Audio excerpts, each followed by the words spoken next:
고속도로 휴게소는 감사도 깔끔하게 잘하고 해가지고 좀 개선될 여지가 많이 생긴 거죠? 구조적인 계약 관계를 확실하게 파악하고 있기 때문에 확실하게 개선될 거라고 생각하고 있습니다. 휴게소는 맛없고 비싸고 불친절하고 이게 막 국민들한테 전부 다 각인이 돼 있는데 그 이유가 이 구조적 문제 때문이잖아요. 예, 그렇습니다. 그리고 거기에 무슨 전직 저 도로공사 직원들이 뭐 이상한 단체 만들어가지고 속된 말로 해먹었다면서요? 거기에 빨대를 꽂아놓고 있었던 거라고 생각합니다. 근데 그거는 공식 이익 배정받은 것만 그런 거지 그 외에 뭐 물품 거래라든지 이런 것까지 하면 사실은 훨씬 더 많을 거예요. 아마도. 그런 게 지금 국토부는 국토 계획을 하거나 철도도 지금 사고 났잖아요. 그죠? 예. 철도도 그렇고 그다음에 뭐 저 주택, 토지 다 이게 뭐 돈 되는 거와 관계가 있어가지고 부처예요. 투명하고 공정하고 객관적으로 잘 해야지 여기는. 지금까지 수도권 중심으로 이제 주택 가격 폭등할 뻔한 거를 잘 적절히 관리해온 것도 크게 잘한 일이죠. 국토부의 성과 중에 하나입니다. 그런데 아침에 내가 기사를 하나 봤는데 보다 내가 참 기가 차서 그냥 보다 중간에 말아버렸는데 이번에 비거주 1주택 보유자들도 집을 팔 수 있는 기회를 주자. 그리고 우리가 발표하는 시점으로부터 2년을 넘지 않은 범위 내에서는 2년 동안은 입주를 좀 늦게 해도 된다. 이래놨더니 그게 세입자들의 계약갱신 청구권을 침해한 거다? 뭐 이런 식으로 써놨던데 그게 말이 되는 소리예요? 전혀 사실이 아니기 때문에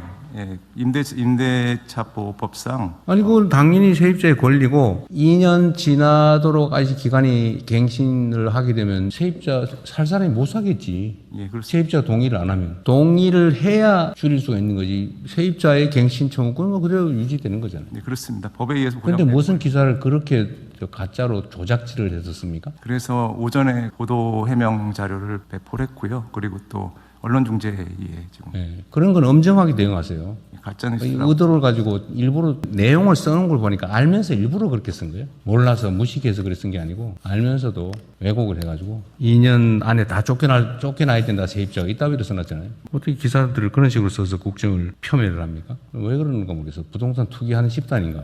제가 봐도 아주 그럴싸하게 써놨었습니다. 조금만 자세히 보면 전혀 안 그럴싸해요. 명백한 조작 왜곡이라서. 이 국가 정책을 왜곡하고 호도해가지고 뭔가 다른 목표를 이루려고 하는 경향들이 일부 있어요. 특히 부동산 투기는 그래요. 부동산과 관계된 데는 너무나 광범위하게 부동산 투기의 이해관계를 가진 집단이 많아가지고 거기 매달리는 집단이 많은 것 같습니다. 중심을 잘 잡고. 며칠 전에 매물이 나왔는데 그거를 중국인들이 다 금매를 다 들어갔다는 그런 매체인가 샀다고 하는 것도 그것도 거짓말이었다면서요. 완전 거짓말입니다. 그 왜 그런 식의 거짓말 기사를 쓴 거예요 도대체? 통계 자료를 자세히 보면 다 나오잖아요. 이게 외국인 총거래량이라면서요. 예, 그렇습니다. 중국 혐오증 뭐 이런 거 유발하려고 일부러 그러는 거죠. 근데 그런 건 어떻게 법무부에서 보면 그건 처벌 대상 아닙니까? 명백하게 가짜 뉴스 쓰는 거? 처벌 조항 없나요?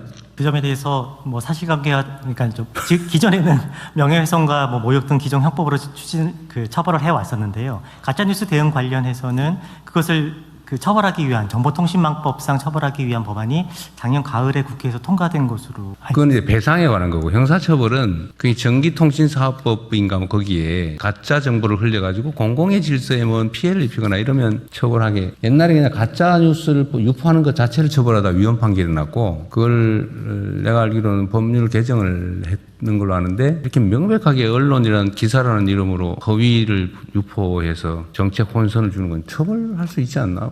한번 검토 한번 해봐 주세요.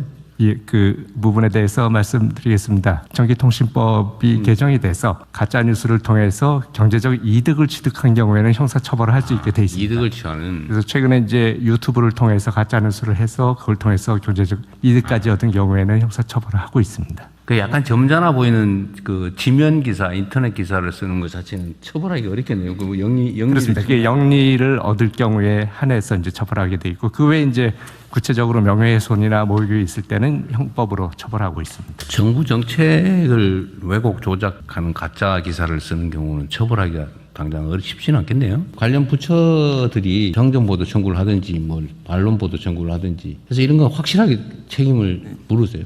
그냥 나중에서도 한참 지난 다음에 그러면 그 제목 고쳐줄게 이래가지고 또 대충 넘어가잖아요. 저희 직원들이 아주 굉장히 어렵게 만든 정책을 한순간에 망가뜨리는 거기 때문에 적극적으로 대응해야 된다고 생각하고 있습니다. 그것도 얼마나 고민해서 만든.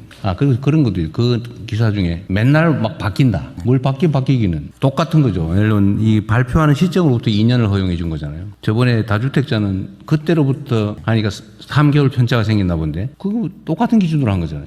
그 부분도 해명 같이 했습니다. 예. 하여튼 다른 부처들도 마찬가지로 이런 거 그냥 넘어가지 마세요. 열심히 일해가지고 정책 결정해서 해놓으면 그걸 이상하게 왜곡 조작 보도해가지고 혼선 일으키고 또 시장에 나쁜 신호 주고 아주 못된 사람들이에요.